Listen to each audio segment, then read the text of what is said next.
Hello everybody and welcome back to Simon's Gaming Academy.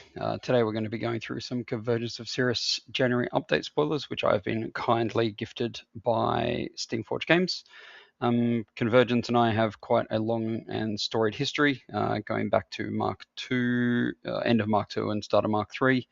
And when I got back into Mark IV, I was quite keen to start playing them again, and I was quite excited to see how they had changed, and I missed the second wave releases, and so I was really keen to get my hands on those and see how they play. But for now, we're going to go through what's happening in January and how the army is getting updated. So this is a preface that Steamforge Games have asked me to include in the presentation because Convergence are receiving a few changes on top of probably what you would expect from the other armies. So with them getting their Mark IV rework in 26-27, I don't have an exact date, so we know it's sometimes in the next couple of years. The updates to Convergence of Cyriss at that time are likely to be more significant than what we've seen happen with the Crucible Gun and Dark Operations. You know, typically you'll get an extra unit, you'll get an extra Warjack, and then that's it.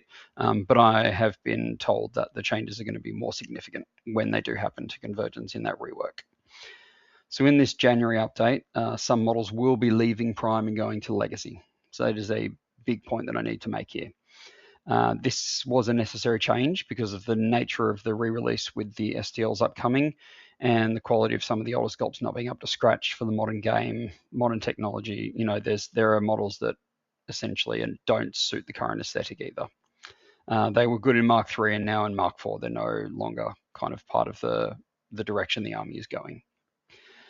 So the general approach has been to buff a number of small stats across the army to compensate for losing access to some of the powerful models in this in preparation for the digital re-release. So the models which I have been said that it's okay to tell you, Asphyxius the Sanctified and the Annihilation Servitors, Artificer Prime Nemo with his arcane mechanics, and then there are others that will be coming in addition to these two. I'm quite sad because Gatsby has a long history with Warmachine, and I enjoyed playing him in the army. The Annihilation Servitors with the Dark Shroud were quite strong, giving a power buff to the majority of the army just by running stuff within 2 inches. Probably a bit too powerful in this, the lethality rework that they're doing. So not only does, because I think Asphyxius died as well in the lore when the portal stuff was going on with Nemo. Was it Omedimus that he tried? Anyway, he tried to fight someone, got punked, and then came back as Asphyxius Sanctified. And I'm pretty sure he died again, or either he went through the portal, one or the other. So in the lore and also in the rules, he kind of needed to go.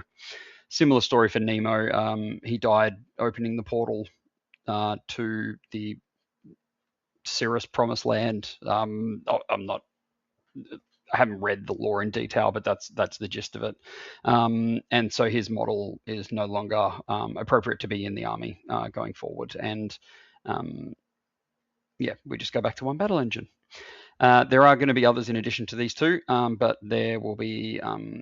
You'll probably find out what those are on January 21st when the rest of the updates drop.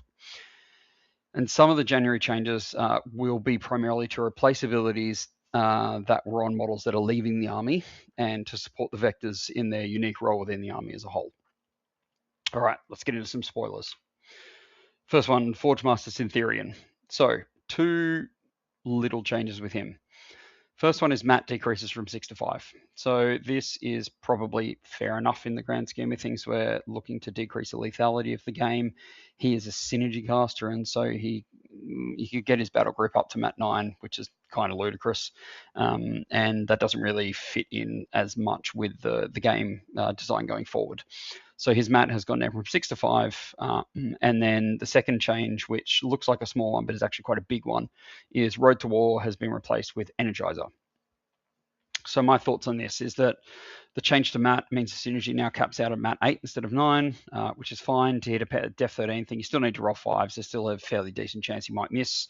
And it's in scheme of changes. So I think that's fine. I think it's appropriate, and it is what it is.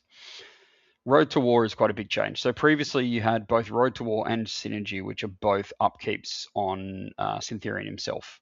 And it meant that you had to choose between the threat range extender or you had to choose between Synergy. With this change, and I think that Synergy won that battle most of the time. So now having Energizer that he can cast during his activation to get a threat range extension of 2 inches, along with the other threat range extenders that you have in the list, like Beacon, or even in his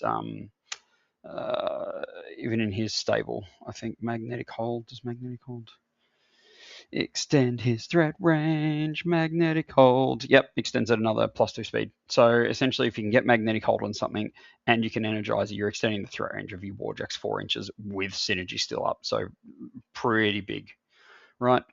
And it means you don't need to rely on another model to trigger the extra threat range. You don't need to kill an enemy model with Road to War to move your models. You just spend 2 and everything energizes, including him, which is great.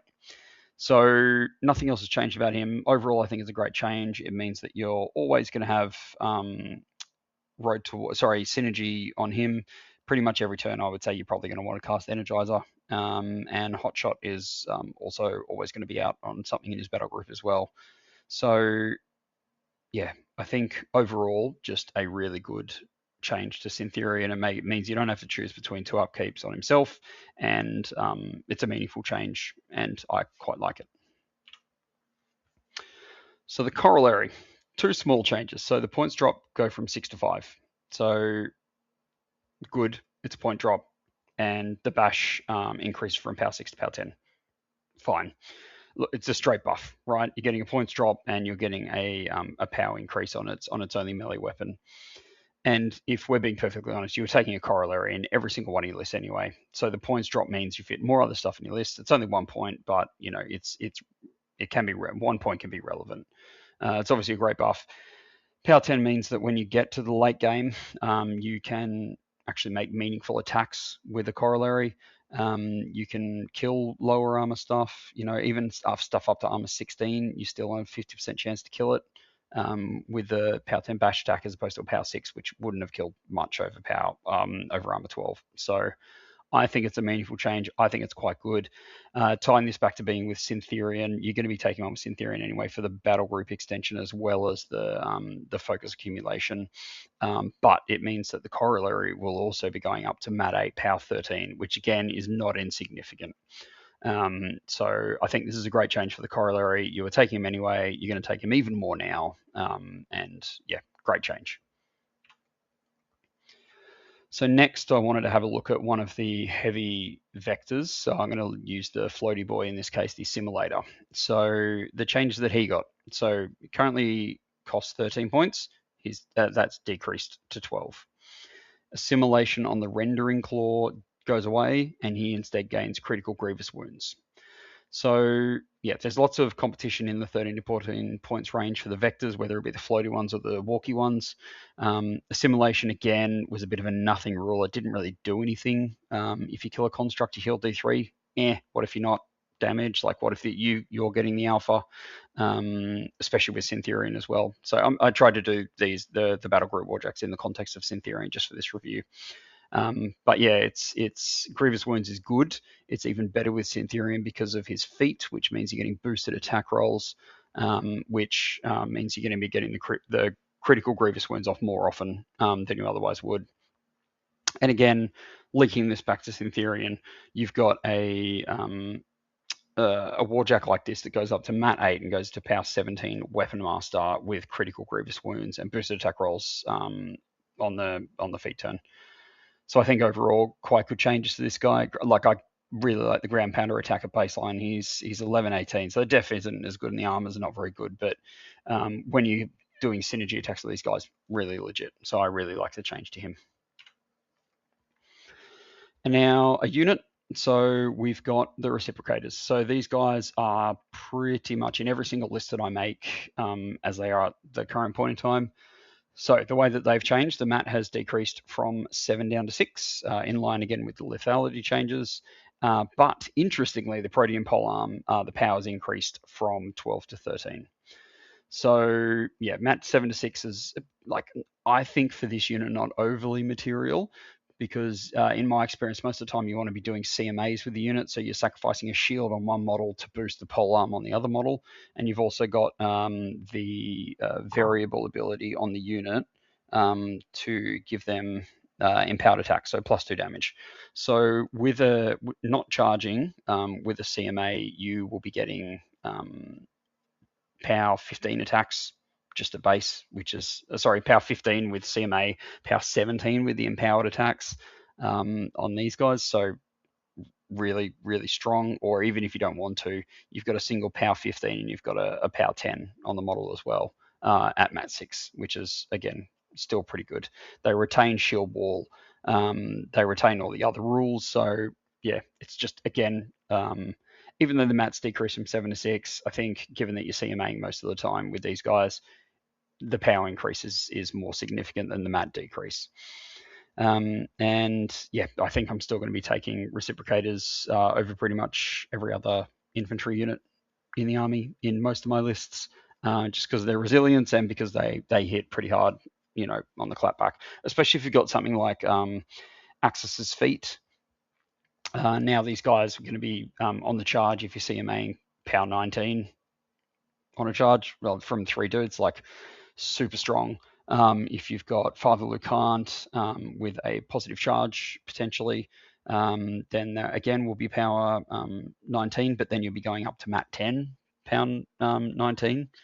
So there's lots of little incremental buffs that you can give to these guys to make them hit quite hard, or alternatively, you get 2 attacks out of each of them, which will be at mat 6, power 13 and power 10, or again with Father Lucant, if you get a positive charge, you're going to be hitting at mat 8 and you're going to be power 15 and power 12. So that'll mince a few of those lower armor units. Overall, yeah, I think it's a net buff to this unit, and I'm still going to be using them, and I love the unit, so we're going to keep doing it. And that's it. So 4 models or / units for us today. I'm excited about the January update. I hope you all are too. It's going to be an absolutely new meta. Everything's going to change. The prime armies are probably going to change less so in this initial change, but then again, Convergence have their changes coming up a little bit later when they're going to get a complete rework. So these changes that they're having now are kind of to keep them competitive in the current meta and right up until those the rework happens. And I think that they've hit a good balance of retaining rules in the army, even from models that are going out, and keeping the models that are staying, buffing them to make them relevant in the current meta. So yeah, thanks very much to Steamforge for giving me these spoilers. Keen to play them, and thanks everyone for watching, and we'll see you again soon.